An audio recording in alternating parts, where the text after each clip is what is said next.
Good evening and welcome to this Monday edition of Market Mantra, the program in which we give you a complete update on the economic news of the day.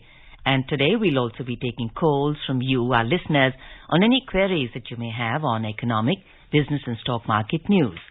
But please note that we do not address company-specific queries. You can of course call us on 2331 4444, 2371 7106 and 2371-7117. I'm Gaurang Dhawanlal and with me is my co-anchor in Hindi, Vishal Sharma.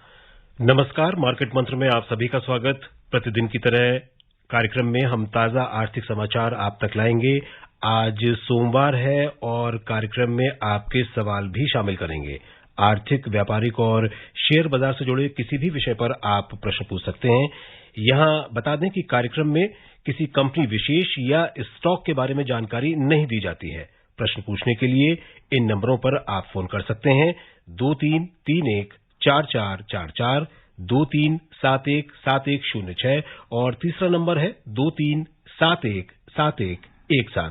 हमारे दिल्ली से बाहर के श्रोता इन नंबरों से पहले 011 लगाना ना भूलें। सवालों के जवाब देने और चर्चा के लिए आज स्टूडियो में आमंत्रित हैं आर्थिक विशेषज्ञ डॉक्टर यामिनी अग्रवाल। डॉक्टर यामिनी, कार्यक्रम में आपका स्वागत। धन्यवाद। सबसे पहले हेडलाइंस के साथ हैं Gaura धवनलाल। Thank you, Vishal, and Dr. Yamini, a very warm welcome to you. Prime Minister Narendra Modi launches National Portal for Credit-Linked Government Scheme, Jan Samarth Portal. At the stock market, Sensex drops 94 points, Nifty sheds 15 points, rupee ends flat against the dollar, and Brent crude oil futures trade near $120 a barrel. प्रधानमंत्री नरेंद्र मोदी ने credit linked सरकारी योजनाओं के राष्ट्रीय portal जन समर्थ portal की शुरुआत की। सेंसेक्स 94 अंक लुढ़का, निफ्टी में 15 अंक की गिरावट, डॉलर के मुकाबले रुपया बिना किसी उतार चढ़ाव के हुआ बंद और ब्रेंट कच्चे तेल की कीमतें $120 प्रति बैरल के करीब पहुंची।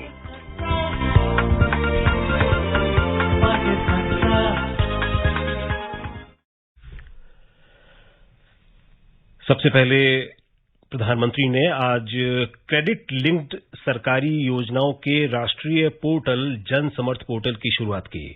प्रधानमंत्री नरेंद्र मोदी ने आज वित्त मंत्रालय और कंपनी मामले मंत्रालय के आइकॉनिक वीक समारोह का उद्घाटन किया। 6 से 11 जून तक मनाए जा रहे इस सप्ताह का आयोजन आजादी के अमृत महोत्सव के हिस्से के रूप में किया जा रहा है। प्रधानमंत्री ने जोर देकर कहा कि प्रत्येक देशवासी का ये कर्तव्य है कि वो अपने स्तर पर राष्ट्र के विकास में विशेष योगदान करे। श्री मोदी ने कहा कि पिछले 8 वर्ष में भारत में विभिन्न आयामों पर काम हुआ है। इस अवधि के दौरान जन भागीदारी में बढ़ोतरी से देश का तेजी से विकास हुआ है और सबसे गरीब व्यक्ति का सशक्तिकरण हुआ है। उन्होंने कहा कि 21वीं सदी का भारत जन केंद्रित शासन के मंत्र के साथ आगे बढ़ रहा है। जन समर्थ पोर्टल इसी दिशा में एक कदम है। और अब बात शेयर बाजार की। बॉम्बे स्टॉक एक्सचेंज का सेंसेक्स आज 94 अंक गिरकर 0.2% के नुकसान से 55,675 पर बंद हुआ। नेशनल स्टॉक एक्सचेंज का निफ्टी 0.1% के नुकसान से 15 अंक कम होकर 16,570 पर आ गया। व्यापक बाजार में बीएसई मिड कैप इंडेक्स 0.2% और स्मॉल कैप इंडेक्स 0.5% के नुकसान में रहे। We would now like to welcome from Mumbai our first caller, Hans Mukji. Hans Mukji, welcome to the program. Please ask your question. Yeah, namaste, Market Mantra. Namaste. I got 2 questions. One question, RBI अपना जो repo rate है वो 2022 के and तक कहाँ तक लेके जा सकता है, नंबर 1। नंबर 2, डॉलर टू रूपी की जो वैल्यूएशन है वो कहाँ तक रूपी को और डिप्रिशिएट कर सकता है आरबीआई। Thank you. जी देखिए, जहां तक आरबीआई के रेपो रेट के बढ़ाने की बात है वो माना जा रहा है कि 50 बेसिस पॉइंट्स तक बढ़ सकता है इस आने वाली एमपीसी के अंदर। पर ये कहना कि कितना बढ़ेगा और आगे जाकर के एंड ऑफ 2022 वो इस पे निर्भर करेगा कि महंगाई का दर क्या रहता है और कितना क्रूड ऑयल प्राइसेस बढ़ती हैं जो इंपोर्ट करेंगी महंगाई को, और जो सप्लाई चेन डिस्ट्रप्शंस हैं वो कितना इफेक्ट कर रही हैं।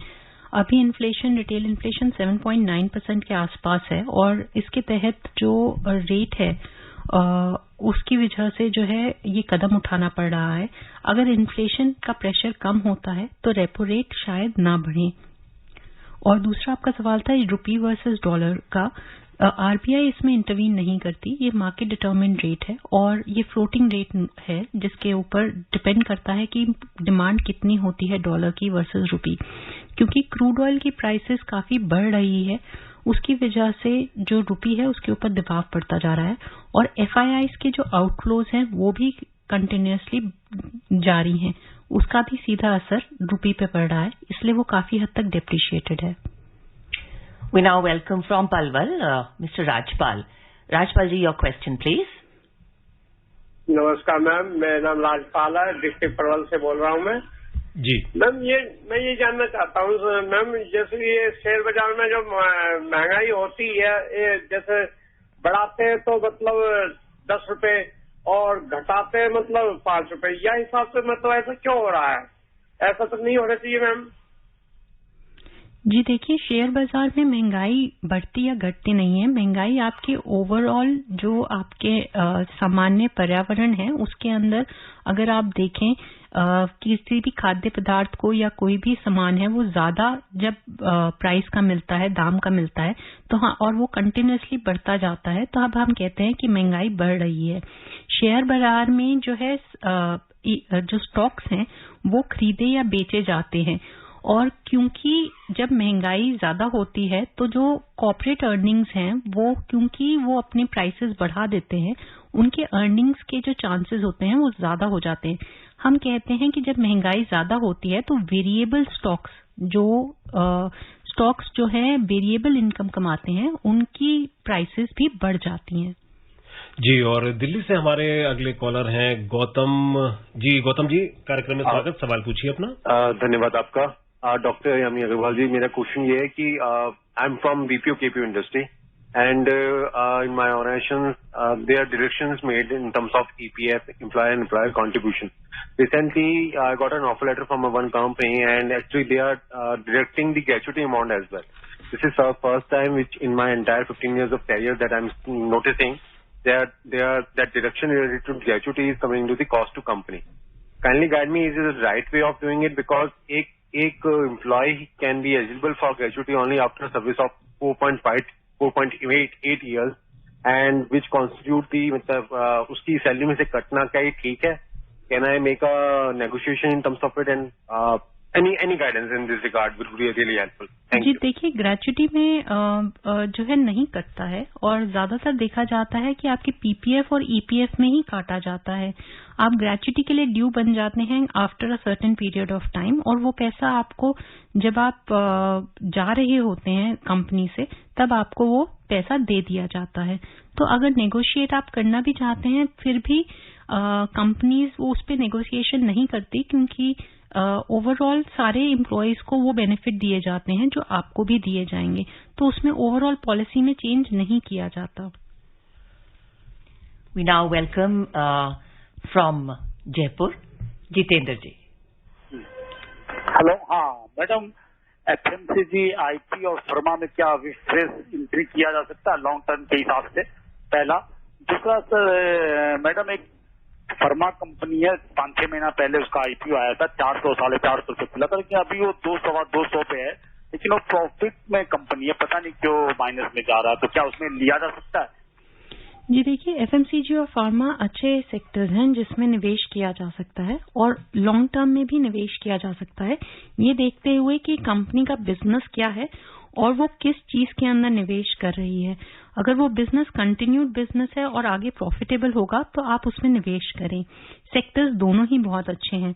जहां तक फार्मा सेक्टर के अंदर हम बात करें, अगर कोई कंपनी में अभी प्राइसेस कम है, वो खासतौर पे अगर आप देखें तो सेंसेक्स भी काफी हद तक वॉलेटाइल रहा है और नीचे आया है, तो उसके साथ साथ बहुत सारी कंपनीज भी नीचे आई हैं। पर अगर कंपनी की एक ओवरऑल बिजनेस जो है जिसमें वो कर रही है वो अच्छा है और लॉन्ग टर्म का मुनाफा दे सकती है, तो आप उस कंपनी में बने रहें और आगे निवेश में जब आप रहेंगे तब आपको आगे आने वाले समय में उसमें फायदा होगा। कोलकाता से आशीष सवाल पूछना चाहते हैं। Hello hello ji, Ashish ji. Good afternoon. Good afternoon. I want to know regarding prospect of investing money to mutual fund, which I have already invested in a State Bank hybrid. जी, आप म्यूचुअल फंड पे हमारा एक प्रोग्राम आता है Sunday के दिन, तो आप संडे के दिन अगर 6:30 बजे रेडियो पे लॉग इन करेंगे तब आप वो सुन सकते हैं, और वो खास तौर पे म्यूचुअल फंड्स पे ही होता है। जी, रविवार का हमारा मार्केट मंत्र कार्यक्रम पूरी तरीके से म्यूचुअल फंड को समर्पित होता है। आप पूछ सकते हैं उसमें म्यूचुअल फंड से जुड़ा हुआ कोई भी सवाल। फिलहाल हमारे अगले कॉलर खजुराहो से जितेंद्र फोन लाइन पर हैं। हेलो, नमस्ते सर। जी, यामिनी मैम को भी नमस्ते। जी नमस्ते मैम। 2 क्वेश्चन है। पहला क्वेश्चन है कि ग्लोबलाइजेशन का इंडियन इकोनॉमी में जो नेगेटिव इम्पैक्ट पड़ा है, कौन कौन सी नेगेटिव इम्पैक्ट पड़ा है, और दूसरा क्वेश्चन है कि गवर्नमेंट फिजिकल पॉलिसी के अंदर कौन कौन से स्टेप लेती है। Thank you. जी, जहां तक ग्लोबलाइजेशन की बात करें, ग्लोबलाइजेशन से हम अपने देश के और बाहर के देशों के साथ ज्यादा जुड़े हैं।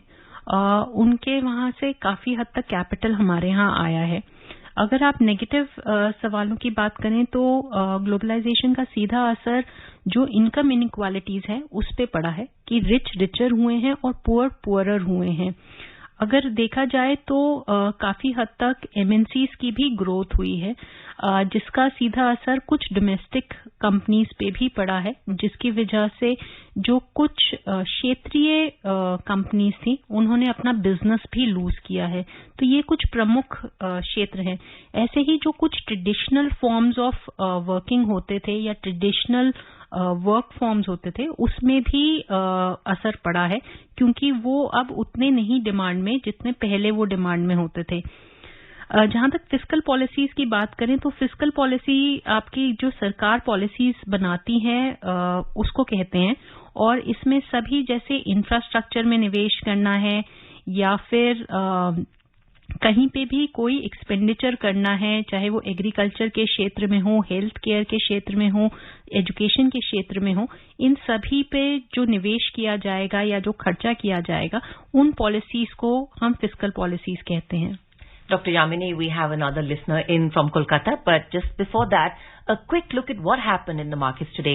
At the stock markets, the Sensex at the Bombay Stock Exchange fell 94 points or 0.2% to end at 55,675 today. The Nifty at the National Stock Exchange shed 15 points or 0.1% to 16,570. In the broader market on the BSE, the mid-cap index lost 0.2% and the small-cap index slipped 0.5%. Among the sectoral indices on the BSE, the Realty Index fell 0.9%. The Consumer Discretionary Index lost 0.8%. The Consumer Durables Index dropped 0.6%. The Capital Goods Index declined 0.5%. And the Telecom and the Industrial Index shed 0.3% each. But the Metal Index climbed 0.7%. And the Oil and Gas Index rose 0.5%. And after that, look at the Sensex at the market. We welcome from Kolkata, Atanu. Atanuji, please ask your question. Hi, sir. Hi, good evening, madam, and good evening to everybody. I'm calling from Kolkata. My name is Atan Zaha. My first question is, what is asset and what is wealth creation? And my second question is, do we expect that renewable mine setup would be asset near future to the citizen? Thank you. जी, asset वो कोई भी चीज होती है जिसमें निवेश करके आप आगे आने वाले समय में कुछ कमा सकते हैं या उसका फायदा उठा सकते हैं, या तो रेवेन्यू सोर्स के द्वारा या फिर कैपिटल एप्रिसिएशन के द्वारा. You can earn something in the future, in the long run, over a period of time by way of earnings or through capital appreciation.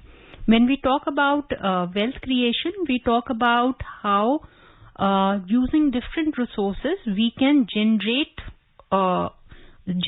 a certain amount of assets or valuable items which can then lead to resources which lead to more earnings and more amount of capital growth or growth overall.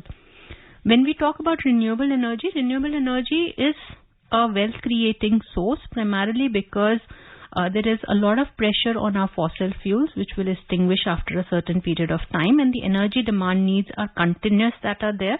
But to meet these demands, we may not have fossil fuels, and also because of the carbon emissions that they have been causing, it is deteriorating the environment and causing global warming. As and when we switch over to renewable energy, we will be able to protect our environment and we will be able to substitute our needs for the energy.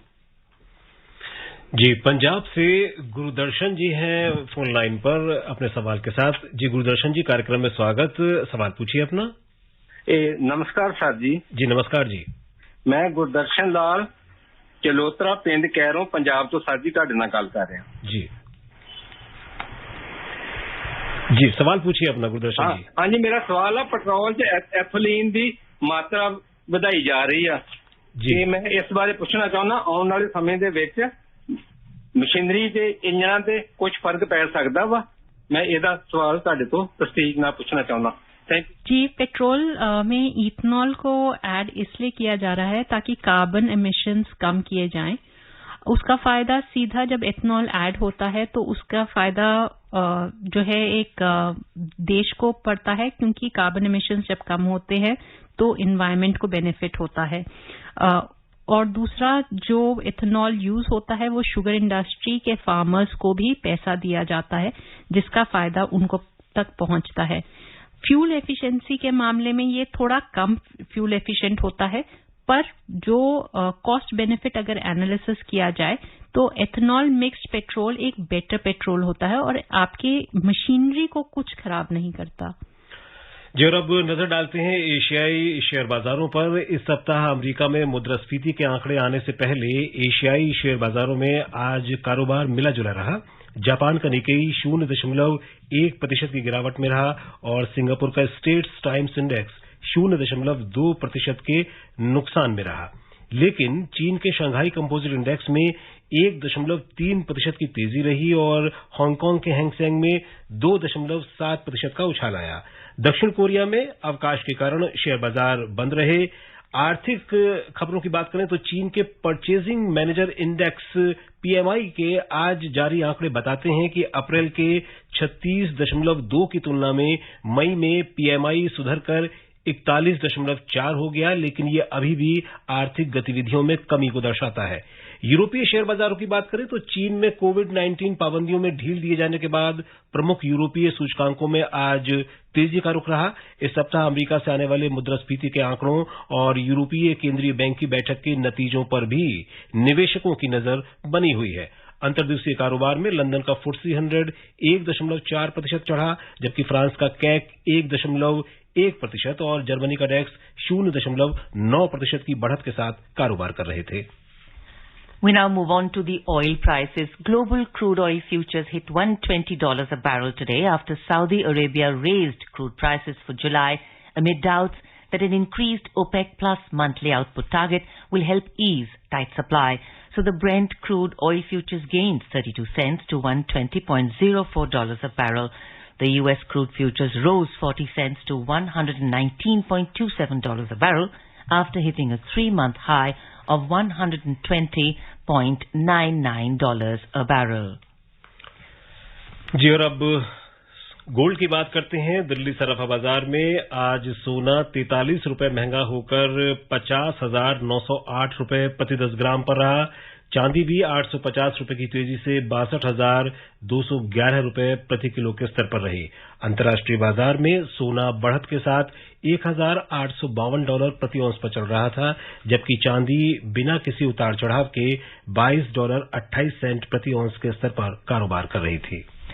So we'd like to remind our listeners that financial expert Dr. Yamini Agarwal is in the studio with us. So please call in with your queries. Right now we're going in for a short break. उपभोक्ताओं तक पहुंचने का सुलभ और सस्ता माध्यम है आकाशवाणी। आकाशवाणी के विभिन्न केंद्रों से कीजिए अपने उत्पादों और सेवाओं का प्रचार विज्ञापनों के माध्यम से। लोकल और राष्ट्रीय स्तर पर कीजिए अपने बिजनेस का विस्तार, क्योंकि आकाशवाणी में विज्ञापन बुकिंग हुई बहुत ही आसान। अब घर, दफ्तर या दुकान पर बैठे बैठे आप कर सकते हैं विज्ञापनों की बुकिंग। डायल कीजिए 870-001-4242। नंबर एक बार फिर नोट करें, 870-001-4242।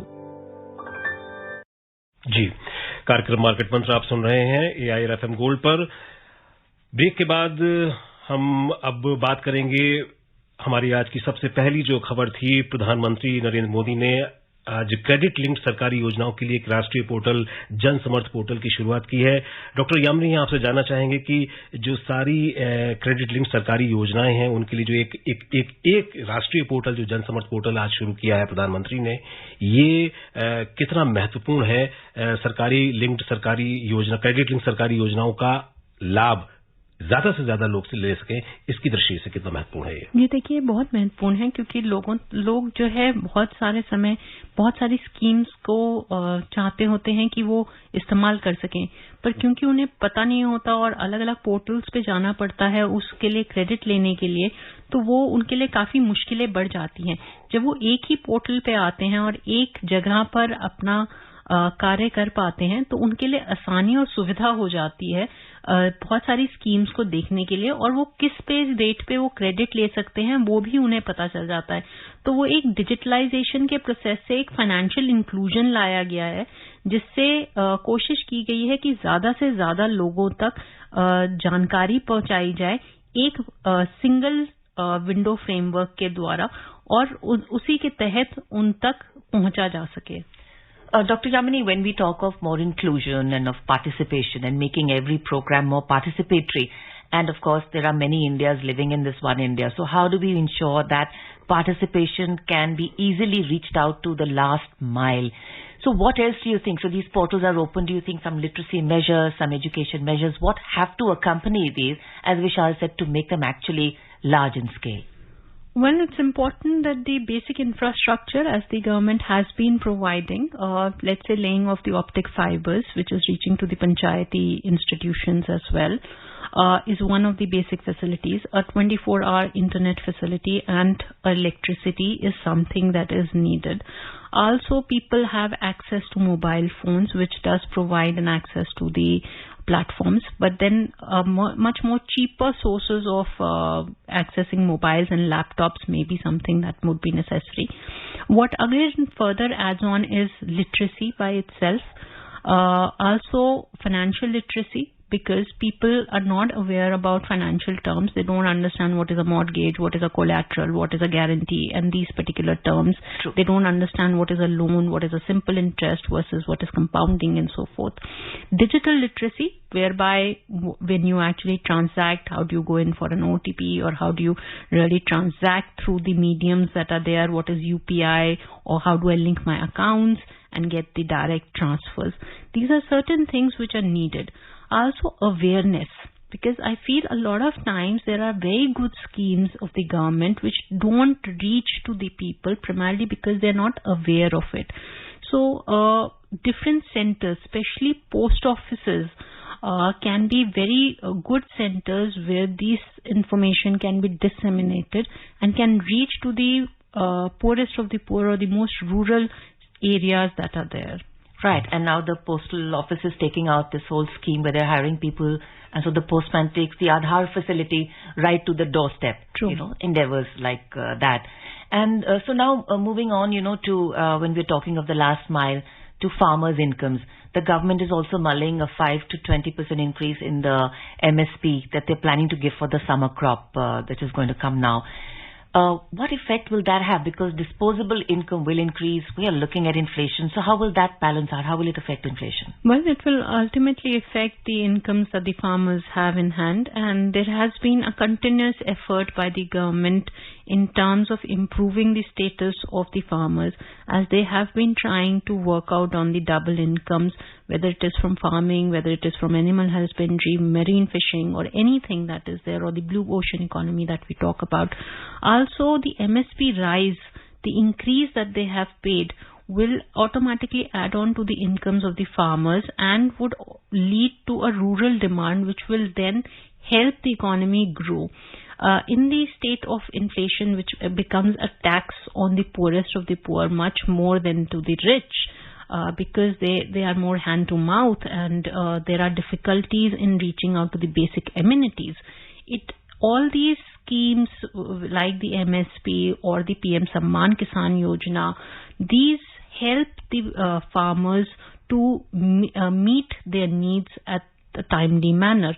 Also, what is seen is there is about a 1 lakh crores amount which is going to be spent about on the agriculture infrastructure, which is also a big amount which will then lead to an infrastructural growth in the agriculture sector, like cold storages or the other facilities, which will then lead to more growth. And agriculture sector has been one of the prime sectors which has not been affected by the pandemic and has shown a positive growth rate across since the pandemic. Absolutely. जी, और ये doctor Yamini, अब share बाजार की बात करें तो पिछले कुछ सप्ताह से हम लगातार देख रहे हैं कि उतार चढ़ाव बना हुआ है, और शेयर बाजार की शुरुआत जो होती है कारोबार की वो अच्छी होती है, लेकिन शाम होते होते जो है मार्केट अपनी बढ़त गंवा देता है। शॉर्ट टर्म में अगर हम देखें तो अगले 2 से 3 महीनों में क्या आप शेयर बाजार में इसी तरीके का एक उतार चढ़ाव देखने को समझती हैं कि ये जारी रहेगा, या शेयर मार्केट में कुछ एक स्थायित्व का हमें एक देखने को मिलेगा दौर? जी देखिए, अभी जो शेयर बाजार में वॉलेटिलिटी है वो खासी तौर पे इसलिए है क्योंकि इन्फ्लेशन के प्रेशर्स बहुत ज्यादा बढ़े हुए हैं, जिसमें माना जा रहा है कि क्रूड ऑयल की प्राइसेस का सबसे ज्यादा महत्वपूर्ण रोल रहा है जो अंतर्राष्ट्रीय मार्केट्स में बढ़ती जा रही हैं, खास तौर पे यूक्रेन और रशिया की वॉर को लेकर के सैंक्शंस भी लग रहे हैं रशिया के ऊपर। कोविड की वजह से चाइना में जो लॉकडाउन थे उसका भी सीधा असर ग्लोबल सप्लाई चेन्स पे पड़ा है, जिसकी वजह से पदार्थों की कीमतें भी बढ़ गई हैं। इन 2 कारणों की वजह से अगर हम देखें तो खासा असर हमारे मार्केट्स पे पड़ा है। साथ ही सेंट्रल बैंक्स ने, जैसे फेडरल रिजर्व ने, अपने रेट्स बढ़ा दिए, जिसकी वजह से एफआईआईज उनकी तरफ अट्रैक्ट हो गए, तो उनका जो आउटफ्लो है वो भी असर कर रहा है शेयर मार्केट्स में, और रुपए का जो डेप्रिसिएशन है वो भी असर कर रहा है स्टॉक मार्केट्स में। तो वो वॉलेटिलिटी बनी रहेगी जब तक कॉन्फ्लिक्ट रहेगा ओवरऑल मार्केट में और इन्फ्लेशन के प्रेशर्स रहेंगे। अब माना जा रहा है कि एमपीसी भी अपना रेट्स बढ़ा सकती है, जिसको भी अगर आप देखें कि आज के बाजार में थोड़ा बहुत डिस्काउंटिंग हुई है, तो ये कुछ फैक्टर्स रहेंगे। बट स्टॉक स्पेसिफिक एक्शंस जो हैं वो हम नजर देख सकते हैं, क्योंकि काफी सारी कंपनी के जो रिपोर्टेड प्रॉफिट्स हैं उन पे भी नजर बनाई हुई रखी है लोगों ने, और जो ओवरऑल इकोनॉमिक ग्रोथ है वो पॉजिटिव ही रहा है। जो जीडीपी के नंबर्स आए वो स्लो थे पर पॉजिटिव डायरेक्शन में 4.1% जो Q4 के रिजल्ट्स आए, और जो ओवरऑल ग्रोथ पैक की गई इस फिस्कल की वो भी अच्छी पैक की गई। जी, बहुत संक्षेप में जानना चाहेंगे कौन से ऐसे दौर में मौजूदा जो दौर है उसमें कौन से सेक्टर्स हैं जो कि अट्रैक्टिव हैं निवेश के लिहाज से? जी देखिए, एफएमसीजी एक अच्छा सेक्टर है, आईटी एक अच्छा सेक्टर है, फार्मास्यूटिकल एक अच्छा सेक्टर है। ये कुछ सेक्टर्स हैं जो अच्छे हैं। बैंकिंग भी एक अच्छा सेक्टर रहेगा। जी, डॉक्टर यामिनी, आप कार्यक्रम में शामिल हुई और हमारे श्रोताओं के सवालों के जवाब दिए और साथ ही साथ इतनी बहुमूल्य जानकारी भी दी, इसके लिए आपको बहुत बहुत धन्यवाद। धन्यवाद। Thank you, Dr. Yamini, for your time. And now, before we close, a quick reminder of the headlines. Prime Minister Narendra Modi launches National Portal for Credit-Linked Government Schemes, Jan Samarth Portal. At the stock market, Sensex drops 94 points, Nifty sheds 15 points, rupee ends flat against the dollar. And Brent crude oil futures trade near $120 a barrel. And that's it in this edition of Market Mantra. Namaskar. Namaskar. Market Mantra.